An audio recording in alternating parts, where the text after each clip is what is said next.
इसके आगे एक बात ध्यान में रखना, आखिरी बात कह के मैं रुकने वाला हूं। बात यह है कि आपने बाबा साहब को बहुत पढ़ा है सारे लोगों ने।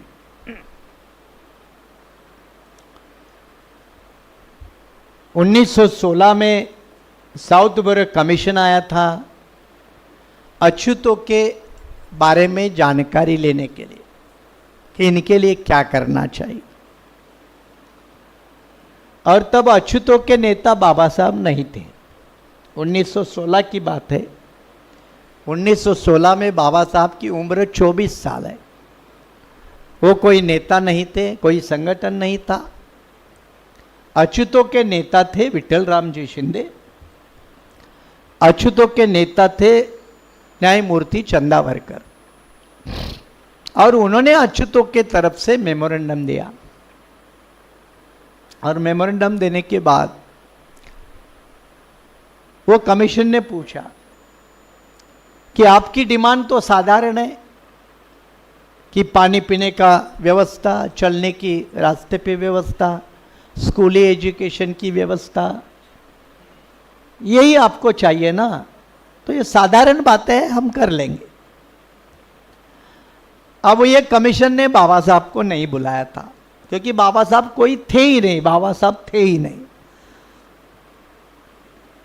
लेकिन बाबा साहब ने ऐसे वैसे तोड़ मरोड़ के वो मौका कमाया और वो कमीशन के सामने गए। अब वो कमीशन के लोगों को भी लगा कि ये नया लड़का है, 24 साल का है, ये भी क्या मांगेगा। वो जैसे वो सूझबूझ वाले नेता लोग थे अछूतों के, हमें पानी दे दो, खाना दे दो, शिक्षा दे दो, यही काम मांगेंगे, ये और क्या मांगेगा। तो उन्होंने बोला यस मिस्टर अंबेडकर, बोलो अछूतों के लिए क्या चाहिए। अन बाबा साहेब म्हणाले राइट टू वोट चाहिए, वोट का अधिकार चाहिए। आणि ते कमिशन लागलं बघायला।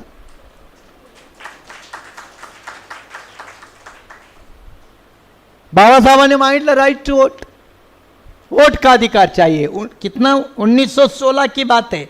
1916 को अछूतों के लिए वोट का अधिकार, ये दिमाग में आना ही बड़ी मुश्किल चीज है।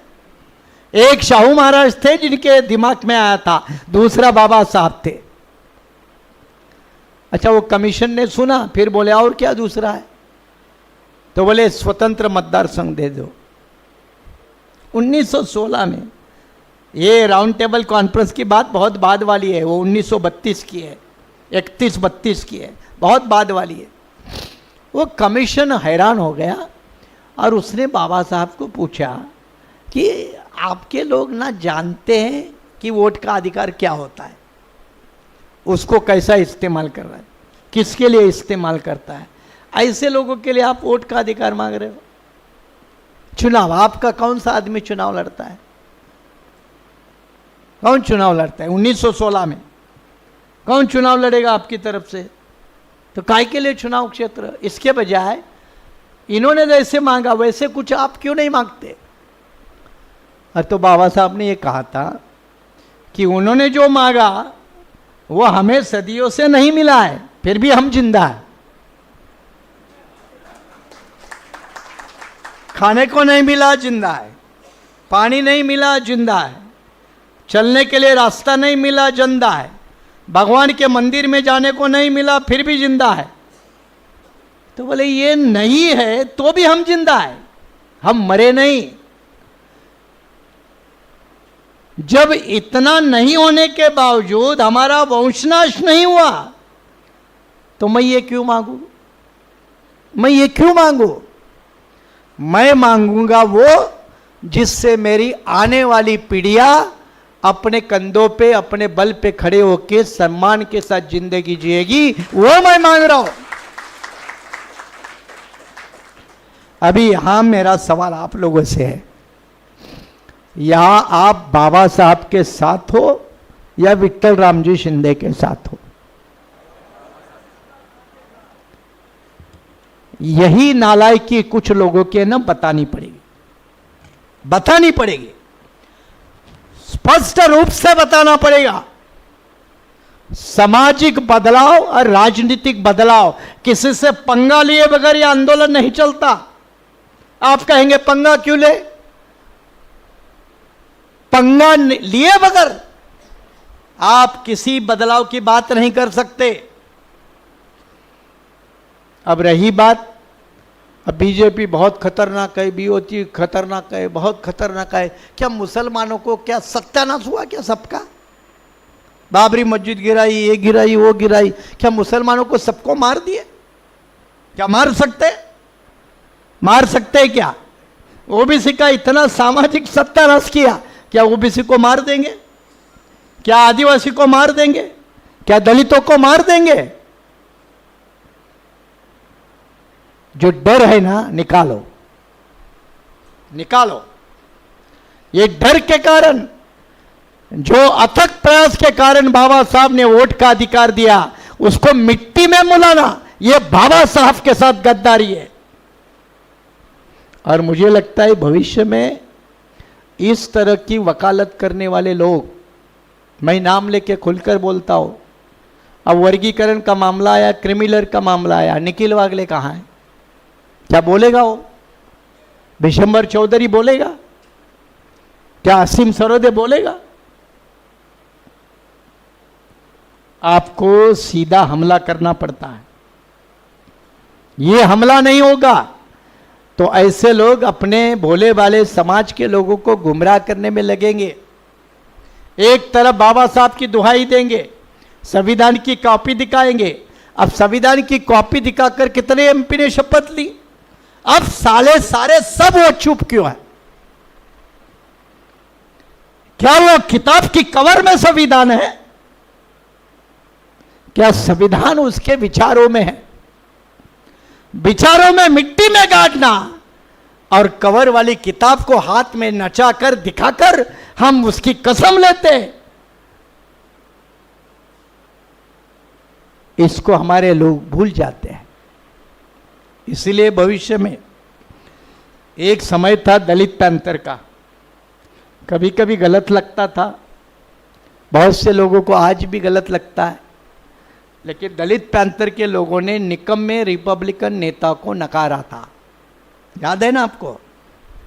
नकारा था। मैं उसी हॉस्टल की पैदाइश हूं जिस हॉस्टल में पैंथर डेवलप हुई। नकारा था। हमें कमीने नालायक नेताओं को नकारना होगा, बिकने वाले नेताओं को नकारना होगा। बड़े उनको सफलता नहीं मिलेगी, फिर भी ईमानदार नेताओं को बनाना होगा और गद्दार नेताओं को मिट्टी में मिलाना होगा। ये जब तक काम नहीं होता, सॉल्यूशन नहीं मिलेगा। ये कोई अकेले डॉक्टर माने का काम नहीं है, और ये फिर एक किसी एससी का कम्युनिटी का मामला नहीं है। ये सबको लागू है, चाहे आप मुसलमान हो, चाहे ओबीसी हो, चाहे भटके विमुक्त आदिवासी हो, कोई भी हो, वो सभी के लिए लागू है। देखो, मुसलमान एक समय राजनीति में इतना ऊंचा था कि कांग्रेस को डरना पड़ता था।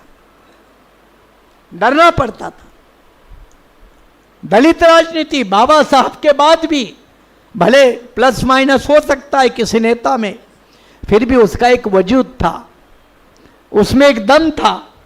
किसी पढ़े लिखे आईएएस ऑफिसर बाबू को लगता था कि मेरे ऊपर कुछ कार्रवाई हुई तो मेरा नेता है। आज क्या है? अगर सोशल वेलफेयर डिपार्टमेंट में कोई एससी ऑफिसर बैठा है और वो चाहता भी है कि सारा बजट में इस्तेमाल करूं, तो भी वो डरता है कि अगर मैं करूंगा और कुछ इंक्वायरी लगी तो मुझे बचाएगा कौन? कितना नुकसान है। बाबा साहब बेवजह पॉलिटिक्स की वकालत कर रहे थे क्या? पॉलिटिक्स की वकालत बाबा साहब जो बार बार कर रहे थे, क्योंकि उनको पता था कि हुक्मरान लोगों का ही सब कुछ चलता है, जो हुक्मरान नहीं है उनके ऊपर चलाया जाता है। चाहे मामला सुप्रीम कोर्ट का हो, चाहे मामला सरकारों का हो। और इसीलिए ये सुप्रीम कोर्ट का जजमेंट आया, अच्छी बात है, रिएक्शन होने लगी है। रिएक्शन ये तुम मरे नहीं हो इसका सबूत है। मतलब वैसे मरे हो लेकिन पूरे नहीं मरे हो, थोड़ी बहुत आवाज है। हाँ, वो क्या बोलते हैं ना, वो हॉस्पिटल में ऑक्सीजन लगाते ना, हाँ, वो वेंटिलेटर है कम से कम। तो ये आपकी हालत है। आवाज आना भी जिंदेपन की निशानी है। नहीं तो मैंने ओबीसी का कहा, ओबीसी की जनगणना नहीं होगी, सारे चुपचाप। 137 मेंबर ऑफ पार्लियामेंट, पार्लियामेंट के अंदर चुपचाप, और देश भर पूरा ओबीसी चुपचाप। बेचारे छोटे मोटे संगठन चलाने वाले लोग हैं, उनकी ताकत ही इतनी कम है कि वो देश भर आवाज नहीं फैला सकते। लेकिन ये जजमेंट की रिएक्शन आएगी, बड़े पैमाने पे आएगी। इसलिए आएगी क्योंकि बाबा साहब को मानने वाला समाज अब फ्रस्ट्रेट होने लगा है। ये साइकोलॉजिकल एनालिसिस में बता रहा हूं। वो फ्रस्ट्रेट होने वाला, फ्रस्ट्रेट लगता है। वो फ्रस्ट्रेट इसलिए है कि अपनी राजनीति नहीं खड़ी हो रही है।